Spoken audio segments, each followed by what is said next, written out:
प्रेम से बोला शंकर भगवान की जय। मैया गौरा पार्वती की जय। गणपति ललनमा की जय। गुरु भाई बहना, मैं एक कथा सुनाने जा रही हूँ। इस कथा को पूरा सुनिए और रहस्य जानिए। हर हर महादेव, घर घर महादेव। गुरु भाई बहना, एक राजा थे। उनका नाम राजा हरिचंद्र था। और हरिचंद्र राजा जो थे वो बहुत दानी राजा थे। 1000 सोने का मुद्राएं दान करते थे प्रतिदिन, और भगवान को पूजा पाठ करके प्रसन्न करते थे। गुरु भाई बहना, उनका जो रानी थी, रानी भी बेचारी बहुत दानी थी। एक दिन का बात है गुरु भाई बहना, विश्वामित्र जी तो जो थे ओ बैठे हुए थे। ब्रह्मा विष्णु सब बैठे हुए थे और आपस में बात करते हैं कि इतना बड़ा दानी राजा है, इसका परीक्षा लिया जाए और इसका इतना परीक्षा में कमजोर कर देंगे कि ये सफलता इसका प्राप्त नहीं हो सकता है। विश्वामित्र जी कहते हैं कि हाँ, यही करेंगे। शंकर जी कहते हैं कि हम भी सहयोग करेंगे, आपको ऐसा परीक्षा लेने में हम भी करेंगे सहयोग। विश्वामित्र जी एक ब्राह्मण का रूप धारण कर लिए और शंकर भगवान एक साधु का, और दोनों चले गए राजा हरिचंद्र के पास। गुरु भाई बहना, दोनों उनके पास चले गए और जाकर ब्राह्मण कहते हैं कि हे राजन, आप तो बड़े दानी हैं, लेकिन आपसे हम भी कुछ मांगना चाहते हैं। कहने लगे राजा हरिचंद्र की क्या? तो सबसे पहले मुझे आपका राज चाहिए। आपका जो राज है वो मुझे सौंप दीजिए। राजा हरिचंद्र कहते हैं कि महाराज, इतनी सी बात, इससे क्या फर्क पड़ने वाला है? कोई बात नहीं, हम अपना राज हंसते हंसते दे देंगे। गुरु भाई बहना, अपना राज हंसते हंसते दे दिए और जो विश्वामित्र जी थे वो राज तो ले लिए। अब पीछे से गए शंकर भगवान और कहने लगे कि राजा, आप प्रतिदिन दान करते हैं तो दान कीजिए। बोले कि ठीक है। कहते हैं कि ज्यादा नहीं, 100 सोने का स्वर्ण मुद्राएं हमें चाहिए। गुरु भाई बहना, वो अपना राजमहल से देने लगे तो विश्वामित्र जी कहते हैं कि हे राजन, आपने मेरा धन दान करने का साहस कैसे किए?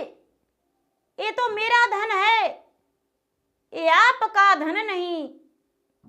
आप वचनबद्ध हो चुके हैं, आपने तो पहले ही दान कर दिए थे, तो आपका ये धन कैसे रहा? गुरु भाई बहना, अब राजा संकोच में पड़ गए और रानी के पास गए। रानी के पास जाकर कहते हैं कि सुनिए रानी, आज तो मैं भारी संकट में पड़ गया हूं। पूरा राज एक ब्राह्मण को दान दे दिए हैं और एक महात्मा मुझसे 100 स्वर्ण मुद्राएं मांगे हैं, कैसे पूरा करूं? रानी कहती है कि हे महाराज, मुझे आप किसी के घर बेच दीजिए और साधु का मांग पूरा कर दीजिए। कहते हैं कि ठीक है। एक राजा के घर अपने पत्नी को जाकर बेच दिए। गुरु भाई बहना, ब्राह्मण के घर में उनको बेच दिए और कुछ स्वर्ण मुद्राएं उनसे मिला और अपना शरीर को एक डोम के घर जाके राजा हरिचंद्र अपना शरीर को बेच दिए और एक माली के घर अपना बेटा को रख दिए। गुरु भाई बहना 100 स्वर्ण मुद्राएं उनका पूरा कर दिए। ओ महात्मा चले गए। अब जो राजा थे गुरु भाई बहना, वो तो मरण घाट अगोरने लगे। मरण घाट अगोर के और वहीं रहते थे। इनके पास तो और कुछ बचा ही नहीं। बेचारी रानी जो थी ब्राह्मण के घर में, ये झाड़ू पोछा बर्तन चावल फटकना, ये करना वो करना, गुरु भाई बहना सारा काम ये बेचारी करती थी। अब तो वो ब्राह्मणी जो थी बड़ी खड़ूस थी, थोड़ा सा भी इसे नहीं लगाती थी। रानी को नौकरानी से भी बेहतर करती थी। फिर भी वो ब्राह्मणी जो थी गुरु भाई बहना, वो पुजारी थी, बहुत बड़ी पुजारी थी। सारा सामान उसको पूजा को ये बेचारी रानी दिया करती थी। गुरु भाई बहना इनका जो बेटा था रोहित, वो फूल माला के काम करता था, बाग बगीचा में जाता था और जाकर और फूल तोड़ता था, मालिन को देता था। मालिन ले जाती थी बाजार बेचने के लिए।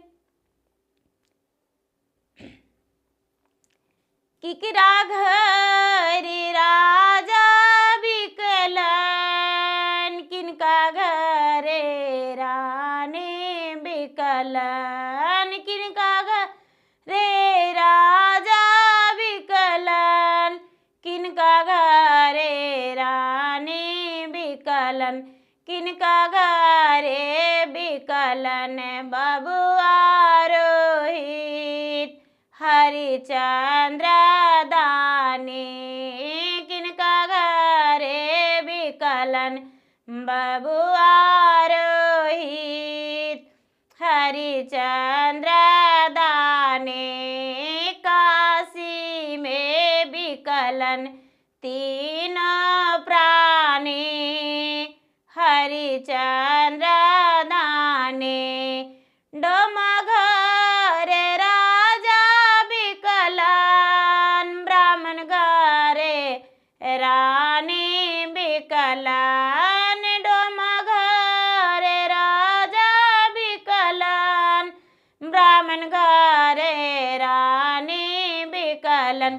माली घर बिकलन। बबुआ रोहित हरिचंद्र दानी, काशी में बिकलन तीनों प्राणी। हरिचंद्र दानी फूल लोड़ गईले रोहित, माली फूल बढ़िया हो। फूल लोड़े गईले रोहित, माली फूल बढ़िया हो। रोहित के डसले काली नगवा, हरिचंद्र दानी रोहित के डसले काली नगवा। हरिचंद्र दानी गुरु भाई बहना तीनों तीन जगह, तीन प्राणी थे, तीन जगह हो गए। एक दिन का बात है गुरु भाई बहना, ये जो राजा हरिचंद्र का बेटा रोहित था, वो रोहित फुलवारी में फूल लोड़ने गया था और भगवान का परीक्षा, ऐसे विश्वामित्र जी परीक्षा ले रहे थे। सारी परीक्षा भगवान का था। एक काला नाग डांस लिया और जब काला नाग डांस लिया गुरु भाई बहना, तो राजा का बेटा जो था वो मृत हो गया, मर गया। ब्राह्मणी के घरे रानी थी, इसको पता चला तो गुरु भाई बहना ये अपने बेटे को सबको लेकर, इसका बेटा को शरीर को ले जाने वाला कोई नहीं था मृत घाट। अब बेचारी बेटा को लाश को लेकर गोद में और रोते रोते जा रही है। बेचारा राजा हरिचंद्र मरण घाट में थे खड़े। उनका शरीर जो था पूरा छाई भरा हुआ था, पूरा शरीर पता नहीं चल रहा था कि वो राजा है। डोम के भेष में वहां पर लाशें जला रहे हैं, मुख अग्नि दे रहे हैं, अपना कर्तव्य पूरा कर रहे हैं, मरनघाट अगोर रहे हैं। गुरु भाई बहना, अब बेचारी रानी घूंघट में अपने बच्चे को लेकर गई। जब बच्चे को लेकर खड़ी हुई गुरु भाई बहना, तो वहां के जो डोम थे वो कहने लगे कि यहाँ बिना कफन का बच्चा को अंदर नहीं लाने देंगे, घाट में इसका दफन नहीं हो सकता है, और कौड़ी बिना लिए मुखअग्नि नहीं देंगे। गुरु भाई बहना, ए रानी जो है ये विलाप करती है कि कहाँ से देंगे कौड़ी, और कहाँ से बबुआ रोहित का कफन देंगे, मेरे पास तो कुछ है ही नहीं।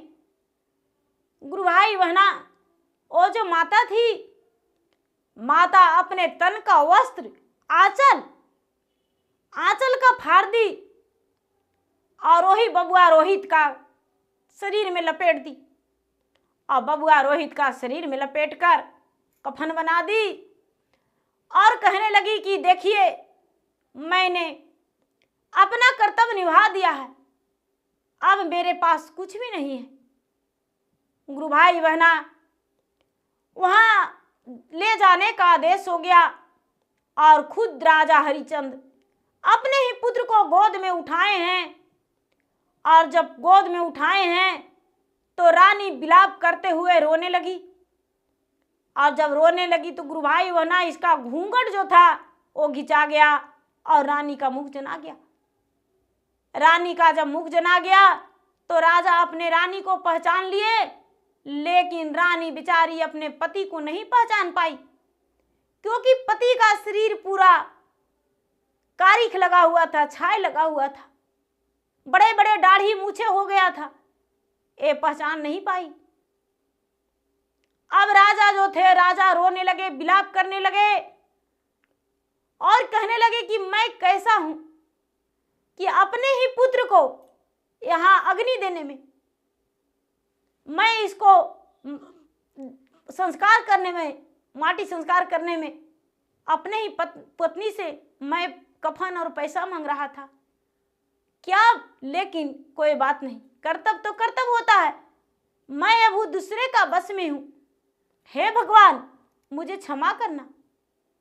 फिर भी भगवान को याद कर रहे हैं, नाम ले रहे हैं, आंखों से आंसू धारा गिर रहा है, लेकिन भगवान को याद में है, ध्यान में है। गुरु भाई बहना, जब अपना बेटा को अपने हाथों से संस्कार करने जा रहे थे, अग्नि संस्कार, तो भगवान साक्षात प्रचंड होकर कहते हैं कि सत्य हरिचंद्र, तुम्हारा सत्य कोई तोड़ा नहीं सकता है। संसार में हो तो तुम्हारे जैसा राजा हो, तूने तो विजय प्राप्त कर लिया, अब तुम्हें कोई भी अपने परीक्षा से हराने वाले नहीं है। तूने हर परीक्षा में पास होकर सफलता पाया है। गुरु भाई बहना, उसी समय वहां स्वामी विश्वामित्र जी इनका राज सौंप दिए और इनका बेटा का जीवित कर दिए, और जो रानी थी, रानी को भी बेचारी का आजाद मिल गया ब्राह्मण घर से, राज इनका वापस किया गया। अब जो महाराज थे उनका राजा का रूप हो गया, राजा का वस्त्र मिला राजा हरिचंद्र का, और अपने राजमहल आए। सभी देवी देवताओं उनके घर आए, पूरा बाजे बजा, सहनाइयां बजा। राजा साहब जो थे, राजा हरिचंद्र, धूमधाम से अपने द्वार पे पूजा किए, सब देवी देवता का आवाहन किए, हवन किए, और सब देवी देवता प्रसन्न होकर उन्हें आशीर्वाद दिए। तो गुरु भाई बहना, विपत्ति में घबराना नहीं चाहिए। विपत्ति तो श्री रामचंद्र को भी आया था, और वो भी 12 वर्ष वनवास किए थे। मैया सीता का भी आया था, और वो भी गर्भवती अवस्था में वन में अगोरे थे, बिना पति के एक महात्मा जी के पास रहे थे। तो गुरु भाई बहना, मेरा वीडियो अच्छा लगे तो मेरा वीडियो को लाइक करें, शेयर करें, सब्सक्राइब करें। मैं इंस्टाग्राम पे भी हूँ, मैं फेसबुक पे भी हूँ। मेरा फेसबुक पे फॉलो करें, लाइक करें, शेयर करें। धन्यवाद। हर हर महादेव, घर घर महादेव। प्रेम से बोले शंकर भगवान की जय।